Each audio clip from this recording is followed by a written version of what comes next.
வணக்கம். என்னோட நல்ல நேரம் சேனலுக்கு உங்கள வரவேற்கிறதுல ரொம்பவுமே மகிழ்ச்சி. ராகு கேதுவால் உருவாகும் கால சர்ப்ப யோகம் 6 ராசிகளோட வாழ்வுல இனி சரவெடி தான்.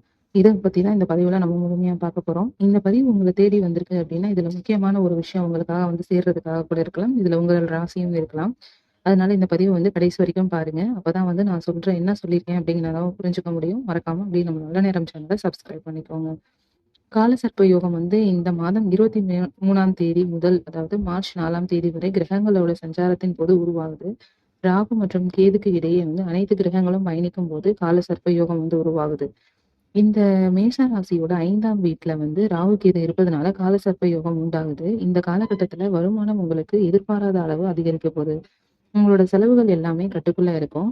வெளிநாடு வேலை வாய்ப்புகள வந்து எதிர்பார்த்து காத்துட்டு இருக்கவங்களுக்கு அங்கருந்து பாஸ்போர்ட், விசா எல்லாமே உங்களுக்கு ஈஸியா அப்ரூவ் ஆயிரும். செலவுகள் வந்து கணிசமா வந்து குறைய போகுது. கடின உழைப்புக்கான பலன்களும் வந்து கிடைக்கும்.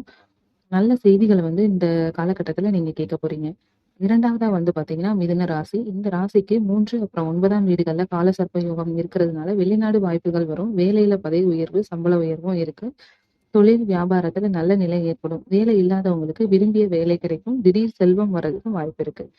3வதா வந்து பார்த்தீங்கன்னா, சிம்மம். இந்த ராசிக்கு 7ஆம் வீட்ல வந்து ராகு, கேது சஞ்சரிக்கிறதுனால கால சர்ப்ப யோகம் வந்து உருவாக போகுது. வேலையில வந்து பதவி உயர்வு, முக்கியத்துவம், அப்புறம் செல்வாக்கு எல்லாமே உண்டாகும். வருமானத்துல வந்து ஆரோக்கியத்திலயும் குறைவு இருக்காது. வேலை இடத்துல வந்து உங்கள வந்து மதிக்காம, அந்த மாதிரி நடந்துட்டு இருக்க ஒரு சூழல் நிலவிட்டு இருக்க நிலையில வந்து, இப்ப வந்து உங்களுக்கான முன்னேற்றத்திற்கான காலம் வந்து நெருங்கிக்கிட்டே இருக்கு. வரவேண்டிய பணம் வந்து முழுமையா வந்து உங்களோட கைக்கு வந்து சேரும். ஆ ப பணவர்த்தனைகள் அதாவது நிதி பொறுத்தவரைக்கும் பார்த்தீங்க அப்படின்னா, உங்களுக்கு ஷேர் எதுலயாவது இன்வெஸ்ட் பண்ணியிருந்தீங்க அப்படின்னா, இந்த காலகட்டத்தில ரொம்பவுமே வந்து லாபமானதா இருக்கும். துலாம் ராசிக்கு 5 வீட்ல வந்து பார்த்தீங்கன்னா, ராகு, கேது யோகம் இருக்கிறதுனால, நீங்கள் வந்து எடுக்கும் அனைத்து முயற்சியுமே வந்து வெற்றி பெறப்போது. திருமண வாழ்க்கையில இருந்த பிரச்சனைகள் எல்லாமே நீங்கும். பங்குகள், அதுக்கப்புறம் வணிகம் லாபகரமா இருக்கும். காதல் விவகாரங்கள் வந்து சுமூகமா செல்லும். திருமண முயற்சிகள் எல்லாமே வந்து உங்களுக்கு வெற்றி பெறப்போகுது. அடுத்ததா வந்து பார்த்தீங்க அப்படின்னா, தனுசு ராசி சொல்றாங்க. தனுசு ராசிக்கு 3, 9ஆம் வீடுகள்ல வந்து காலசர்ப்ப யோகம் இருக்கிறதுனால, சொத்து தகராறு சாதகமாக வந்து முடியும். தந்தை வழியில வந்து பார்த்தீங்கன்னா, சொத்துக்கள் வந்து வந்து சேர்றதுக்கான வாய்ப்பு இருக்கு. கோர்ட்டு கேஸ் அப்படி நிலுவையில இருக்கிற எல்லாமே வந்து இப்போதைக்கு முடிவுக்கு வந்துரும். வெளிநாட்டு வாய்ப்புகள் எல்லாமே இப்ப வந்து கிடைக்கப்போகுது. அப்புறம் நிதி, அப்புறம் வந்து தனிப்பட்ட குடும்ப பிரச்சனைகள் வந்து பெருமளவுல வந்து தீரப்போது. அனைத்து முயற்சிகளுமே நிறைவேறும். அடுத்ததா வந்து பாத்தீங்கன்னா, மகர ராசி தான். இந்த ராசிக்கு 2, 8ஆம் வீடுகள்ல வந்து காலசர்ப்ப யோகம் இருக்கிறதுனால திடீர் பண ஆதாயம் வந்து வரும்.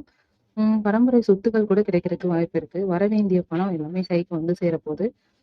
சம்பளம், வருமானம் உயரும். குடும்பத்துல வந்து ஒருவர் வந்து நல்ல ஒரு வளர்ச்சிய வந்து அடைய போறாரு. உங்க குடும்பத்துல அது உங்க குழந்தையா இருக்கலாம், இல்ல உங்க கணவரா இருக்கலாம். யாரோ ஒருத்தருக்கு வந்து பாத்தீங்கன்னா, அபரிவிதமான வளர்ச்சி உங்கனால வந்து ஏற்பட போது. ஆரோக்கியம் வந்து பெருமளவுல வந்து மேம்படும். அதுக்கப்புறம் வந்து பாத்தீங்கன்னா, ராகு கேதுவால உருவாகக்கூடிய இந்த காலசர்ப்ப யோகம் இந்த 6 ராசிகளோட வாழ்வில இனிமே சரவெடி தான் அடிக்கப் போது. இது போன்ற பதிவுகளுக்கு மறக்காம நம்மளோட நல்ல நேரம் சேனல் பாருங்க. ரொம்ப நன்றி நண்பர்களே.